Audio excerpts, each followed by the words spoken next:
Today's episode is brought to you by Mazars. SoundCartel.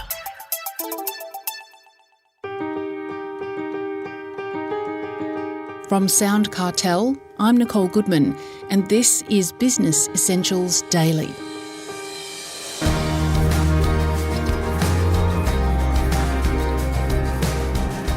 How diverse is your workforce, and does it reflect the nature of your customer base? Hamid Senni is a diversity and inclusion consultant who believes these are important questions for business owners to ask. There is so much to gain by businesses embracing human differences and thereby offering an even better customer experience. Hamid starts by telling Jeff Waters what he means by diversity and inclusion. Normally when we think of diversity, we think about fauna and flora. But because the workplace has become what they call more diverse, it's more like in relation to the white man. Anyone who is not a white man, they're unlikely to have the same opportunities. So they started to think in terms of diversity. The minority in the room, she's the only woman. She's the only person of color, the only person who has a disability, or the youngest person in the room. Or there are other workplaces where people older than 50 seem to disappear, or people who are parents or carers, or people who have mental health. So all of a sudden, diversity started to represent all those characteristics. And then we started to speak of inclusion, how to make sure that these people have a place in the workforce, where they can do a good job and fulfill their potential. So that's how the topic of diversity and inclusion came into place in the workplace. That list that you just described actually sounds like the majority of people. If you count women, people of colour, disabled people, that adds up to the majority of people in the workforce. Is it true that this majority of people finds it more difficult to enter the workforce? It's more like who we are as human beings. We like to be with people who are like us, who think like us, make us feel comfortable, make us feel safe. It's all about people in your network, people with whom you've been to university. So if we were to let it happen naturally, then there will be a lot of homogeneous group in different organizations.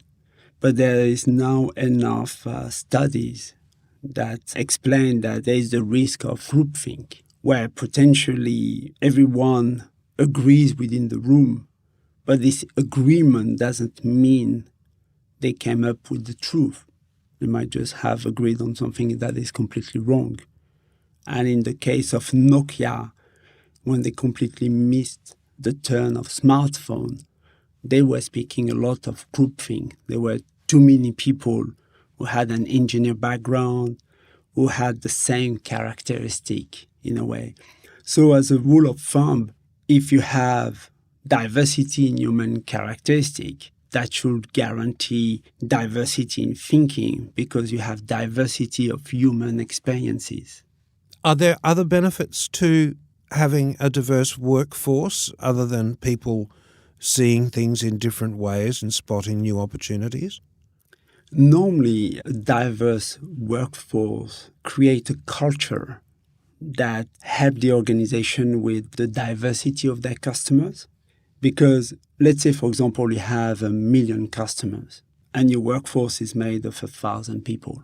If you're struggling to understand the diversity of your employees, and yet you may know them by name, then it's going to be really, really hard to understand the diversity of your customer needs. So it's all about the diversity within, help you to understand the diversity out there, the people you try to serve. So that is the main benefit. And then it's linked to performance, better product, higher quality.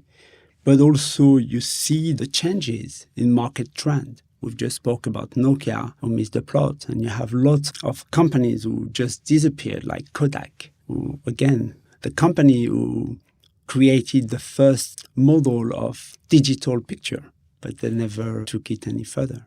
So it's a combination of knowing your customer base, knowing the diverse nature of your customer base, as well as new ways of thinking. Are there any other advantages to having a diverse workforce? Normally, you should have a culture at peace with itself. So what happens is that because of the diversity of your workforce, there will be changes. So let's say, for example, you have more colleagues from a different faith. Now it's Ramadan, or so maybe you have to think differently because Ramadan is getting closer to summertime. So people are fasting longer hours. So you have to adapt to your employees. So change becomes the norm. But change is also the norm in your market. But when you have an homogeneous team, the way the team was last year, the way they are today, the way they are next year, is very homogeneous. And that, in a way, also impacts the way you think about the company, the way you think about the market trend. We're talking about ChatGPT, we're talking about AI, machine learning. Are you looking into all those changes that are affecting the market, or you're just ignoring them? And a diverse workforce is almost training you to adapt to change almost on a daily basis. So if there are new trends in the market, then you will look into them. You mentioned some large companies, people like Nokia and Kodak, but how does this translate for small business? How does a small business with 10 employees start including diversity in their workforce? This is where you have a massive risk for those companies because the statistics of surviving are against you. So you tend to start with a bunch of friends, you borrow money from the family. So you're likely to start in an environment that is absolutely not diverse. Homogeneous. And that might be a necessity at the beginning. But at some point, you need to start thinking outside the box. You need to start thinking about profiles that are different from anyone in your life. But it's not because such a person will have never been your friend that they're just not the perfect person for the job. And what I found fascinating is in the world of elite sport, people have no problem with your gender, your sexual orientation, your age, because on the field, they can see you're one of the best players at your sport. But in a company, they start talking about cultural fit. Will you fit with the team? The team likes to go out on a Friday night, have lots of drinks. You don't drink alcohol. Maybe you will not fit. And we start taking into consideration things that are just irrelevant for the job.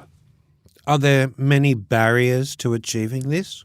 It's mainly personal barriers. It's if you are not used to have diverse people around you, naturally it would not be reflected at work because we also recruit through our network. I know a certain person, my friend, who is like me. That's why we love each other, and know someone else who is like him or like her. So as a small business where you do so much through your own personal network, your own personal relationship, everything is almost designed just to reinforce this homogeneity. And as a small business, what will make you stand out is really this innovation, this creativity, being able to bring a better product, a cheaper product, something that no one else is doing. And even though you are a small organization of 2, 3, or 4 people, people want your product and services. Mazars is an international audit, tax and advisory firm committed to helping clients confidently build and grow their businesses. To find out how Mazars can support your business, visit mazars.com.au. That's mazars.com.au.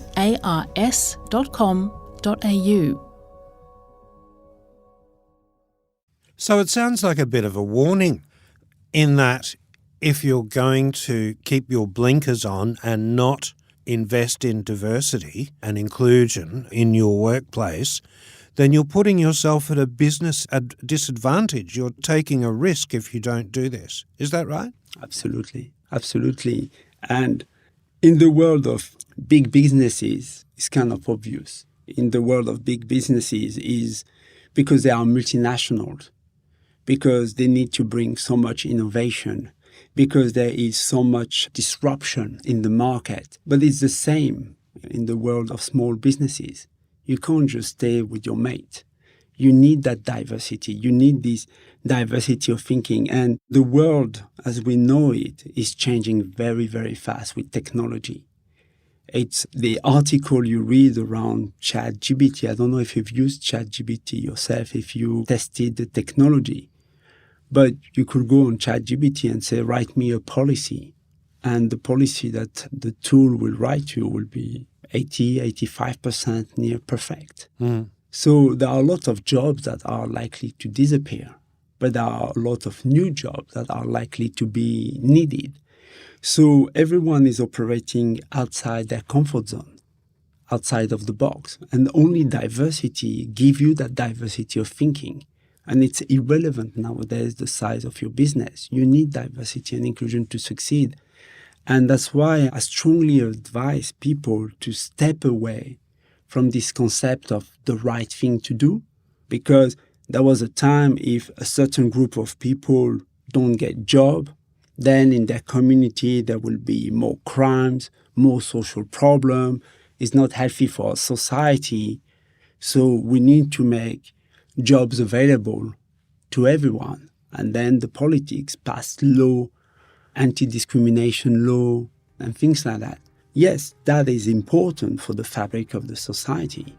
But in such a complex world, disrupted by advancement in technology like we haven't witnessed before, you need that diversity to survive. So that's why diversity is not just the right thing to do, it's also an enabler of high performance. That's D&I and culture transformation consultant Hamid Senni.